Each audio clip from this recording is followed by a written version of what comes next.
The new maid arrived on a Tuesday morning. Her name on the paper said Ada. Ada Mensah, 27 years old, no family, no ties. The housekeeper looked her over once and handed her a uniform.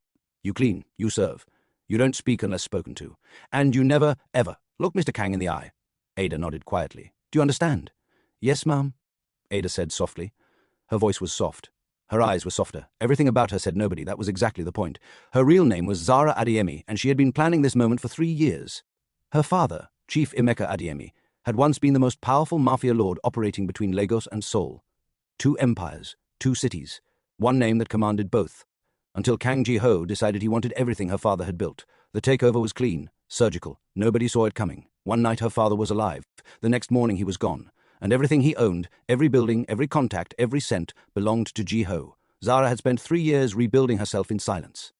Learning, preparing, waiting for the right moment. And now she was inside his house, holding a mop. She learned the mansion in 3 days. Every corridor, every camera angle, every locked door, and every room that was sometimes left open. She catalogued everything in her head like a map she was drawing from scratch. She was looking for one thing. A file. The file that proved what really happened the night her father died. Names, orders, proof. Her father's most trusted man had told her before he disappeared. Ji-ho kept records of every order he ever gave. Find that file and find the truth. She was going to find it. And then she was going to burn his entire world down with it. She had been in the mansion 6 days before she saw him up close. Not in passing. Up close, she was polishing the floor of the main corridor when the elevator opened and he walked out. Dark suit, no tie, top button open. He moved through that corridor like the space rearranged itself around him without being asked. Effortless, inevitable.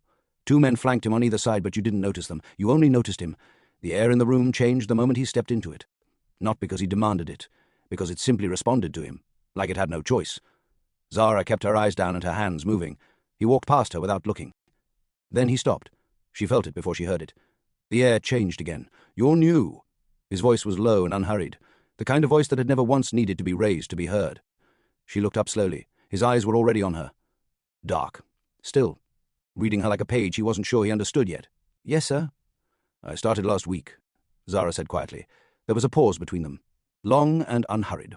The kind that belonged to a man who took whatever time he needed and answered to nobody for it. Your name, he said. Ada, sir. He looked at her for one more second. Then he walked away. His men followed. The corridor exhaled. Zara looked back down at the floor. Her hands had stopped moving. Lee Chan-woo saw her on day 1.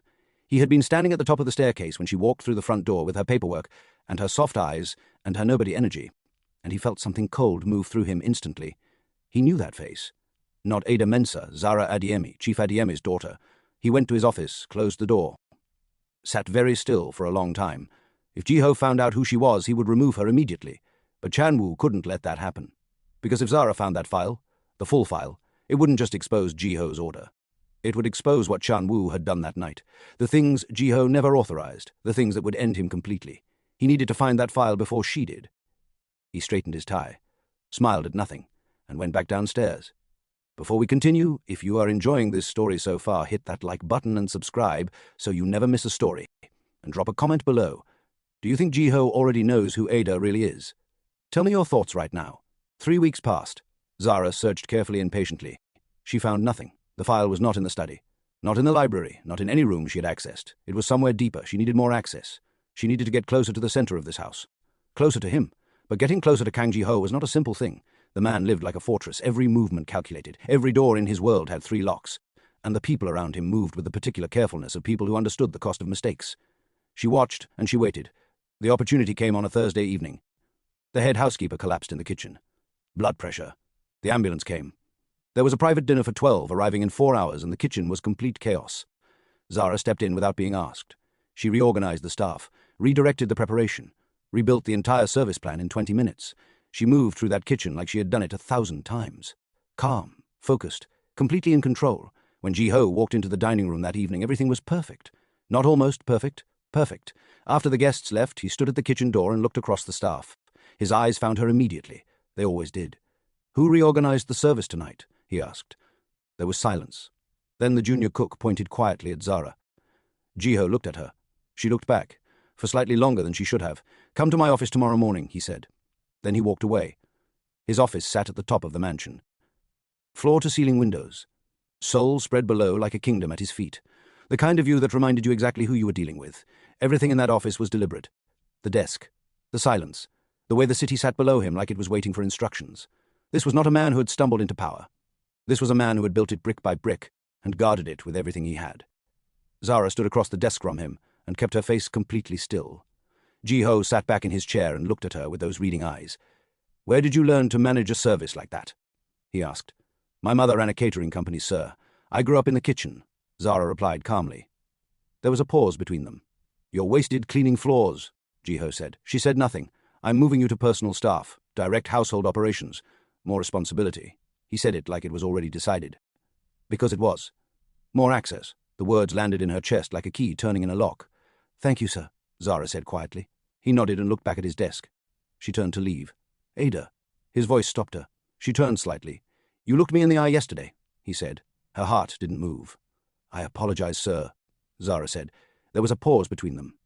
"Don't," Ji-ho said simply. His eyes were still on his desk. His jaw was set. "Everyone in this house looks at the floor when I walk past. Every single person." His voice was quiet and even.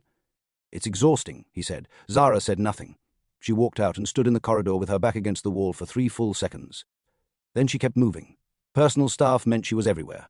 Private dining, household scheduling, his private quarters floor. She was in the center of the house now, and she used every single second of it.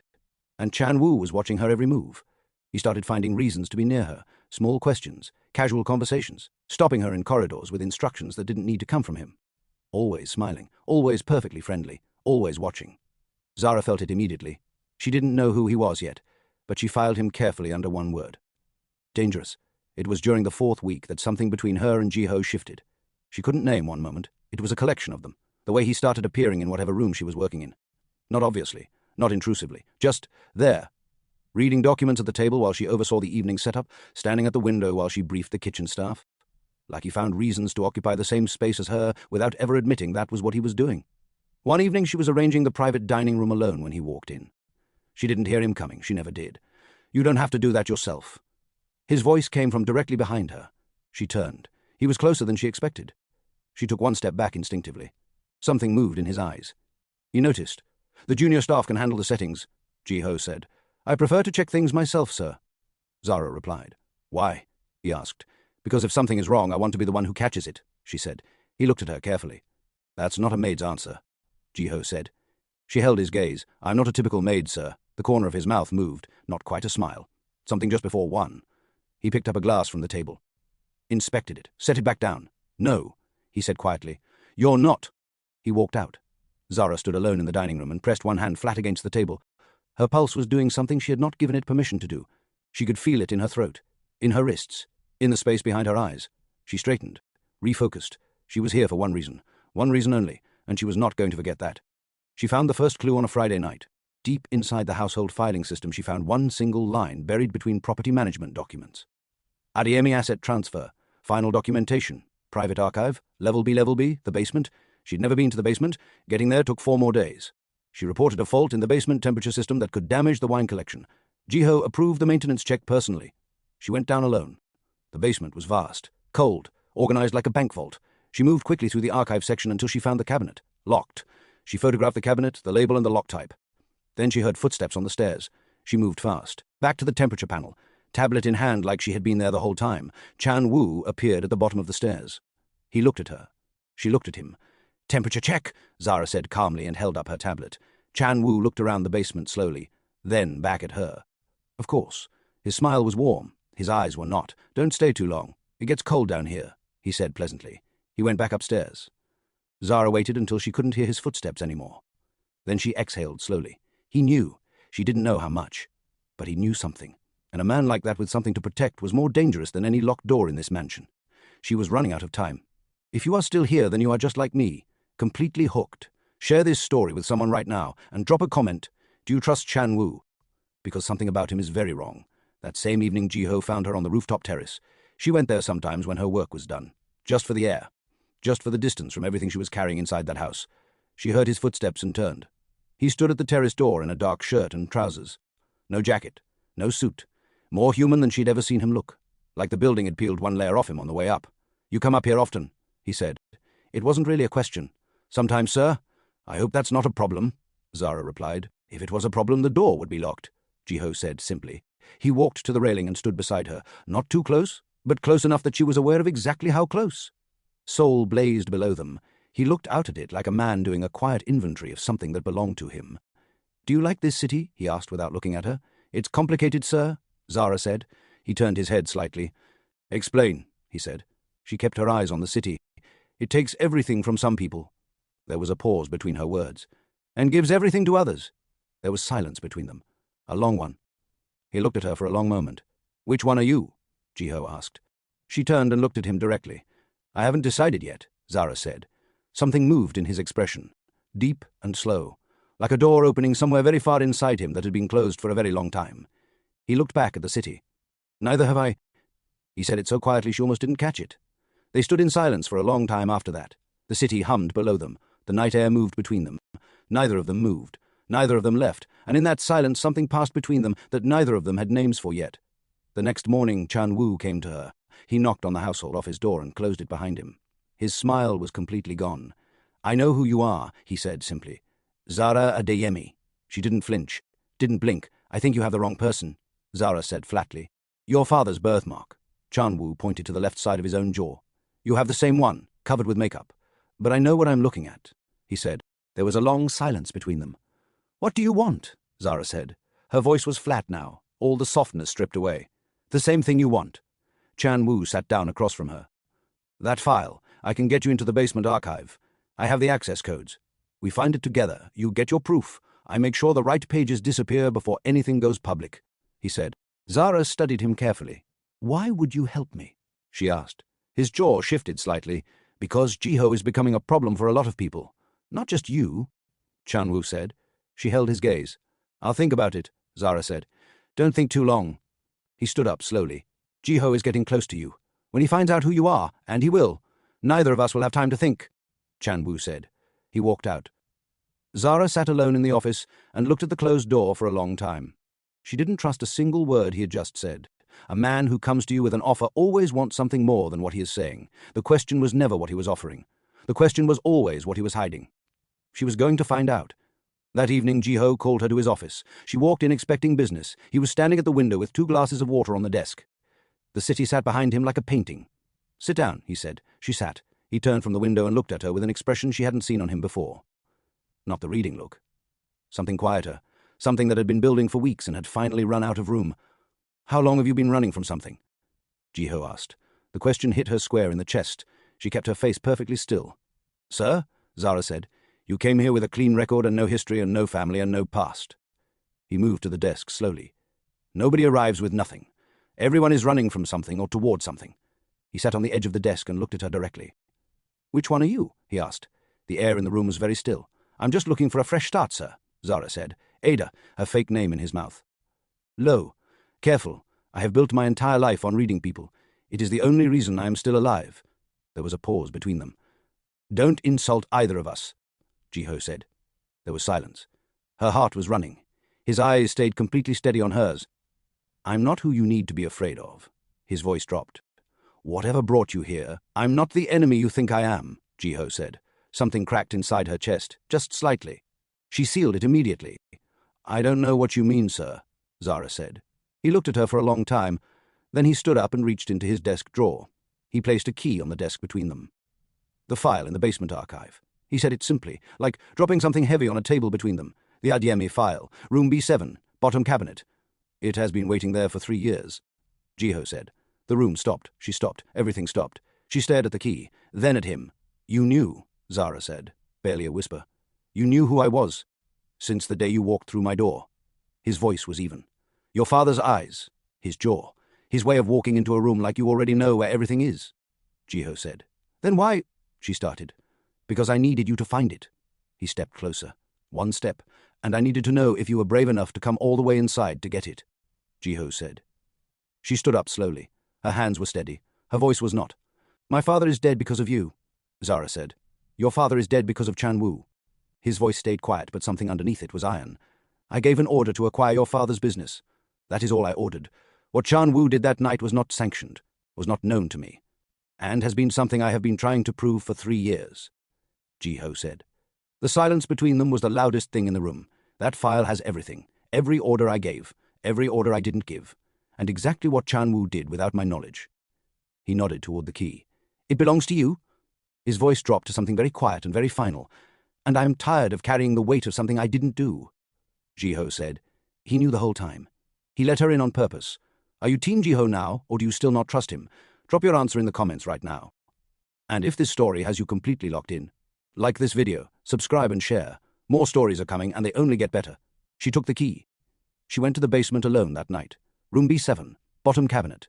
The file was thick, heavy. Years of documentation stacked inside a brown folder that had been sitting in that cold basement for 3 years waiting for her. She sat on the basement floor and read every single page. Jiho's orders were exactly what he said. Acquire the business. A hostile takeover wrapped in mafia power. Brutal but clean. Her father's empire absorbed into Jiho's without a single trace of what she had imagined all these years. And then came Chan Wu's pages. She almost stopped reading. But she didn't. Things done to her father that night that had nothing to do with business. Personal. Deliberate. Cruel. Chan Wu had used Jiho's order as cover for something much darker. Something driven by his own history with her father. An old debt. An old humiliation. A score that went back years before Jiho was ever involved. Her father had once destroyed Chan Wu's father in a business deal that left their family with nothing. Chan Wu had waited years for his moment. And when Jiho gave the order, he took it. She closed the file. She sat in the silence of that cold basement and felt 3 years of her life rearrange itself completely. The man she had come here to destroy was not the man who killed her father. Chan Wu was waiting at the top of the basement stairs. He looked at the file in her hands. His smile disappeared completely. "Give me the file, Zara," he said. "My name is Ada," Zara said flatly and kept walking. The file. He stepped directly in front of her. Jiho already knows everything that is in it. She held it steady and looked at him without blinking. He has known for 3 years. He has been building a case. The only person this file completely destroys is you, Zara said. Something moved across his face. Fear first, then fury. He reached for her arm, and then Jiho stepped out of the corridor shadow behind him. "Chan Wu," he said. Just one word. Quiet as a closed door. Chan Wu went completely still. Jiho's 2 most trusted men appeared from both ends of the corridor at the same time. Chan Wu looked at Jiho, then at Zara, then back at Jiho. "You set this up." His voice was hollow. "You set it up." Jiho's voice had no heat in it, no anger, just absolute zero. 3 years ago in that house in Lagos, you used my order as cover. You did things I never sanctioned to a man who trusted that I would handle things cleanly, he said. There was silence. Chan Wu looked at the men on both sides closing in. Then he looked at Zara one last time. Something moved across his face, something that almost looked like he wanted to explain himself. She looked through him like he was glass. It was over by midnight. Chan Wu was gone. The file was where it needed to be. The truth was finally out in the open after 3 years of sitting in a cold basement waiting for someone brave enough to come and get it. Zara stood on the rooftop terrace alone and looked at Seoul blazing below her. She had come here with one purpose and one face and one plan. She had completed the purpose. She had buried the face, and the plan had led her somewhere she never expected. She heard his footsteps. She didn't turn around. Jiho came and stood beside her at the railing. The same spot, the same city below them, the same silence that had always sat between them like a living thing. "It's over." His voice was quiet. "Yes," Zara said. There was a long silence between them. The city hummed. A warm wind moved across the terrace. "Are you leaving?" Jiho asked. She didn't answer immediately. "I don't know what I am now." Her voice was honest for the first time since she walked through his door. "I came here as someone else. I spent 3 years being someone else. I don't know who Ada is. And Zara was only ever made of anger," she said. He turned to look at her. The city light caught the side of his face. "Then find out." His voice was low and certain. "Here, take the time you need," Jiho said. She turned to him. "Why?" Zara asked. He held her gaze for a long moment, long enough that the city below them seemed to quiet itself down. "Because the woman who walked into my house 2 months ago, whoever she was the first person in years who looked me in the eye without fear." There was a pause between his words. "I have built everything you can see from this rooftop, every building, every empire, every deal," he said. Another pause. "And I have never once been looked at the way you look at me." She held his gaze. Her heart was doing what it had been doing for weeks now, what it had been doing since the first evening on this terrace, what she had spent 2 months telling herself she could not afford. Jiho. She said his name for the first time. No, sir, no distance, just his name. Something shifted in his expression. Something that had been very carefully locked opened quietly. He reached out slowly, and his hand covered hers where it rested on the railing. He didn't pull her toward him. He didn't need to. He just covered her hand with his and waited. She looked at their hands, then at him, then at the city, then back at him. She turned her hand over beneath his and held it. They stood there together while Seoul burned gold beneath them, neither of them saying another word, neither of them needing to. Two people who had come to each other through fire and silence, and 3 years of distance that had collapsed into nothing on a rooftop above a city that didn't know it was sitting inside their story. If this story moved you even a little, please like this video and subscribe. Share it with someone tonight, and drop a comment telling me, did you see any of that coming? Because I want to know. See you in the next story. The end.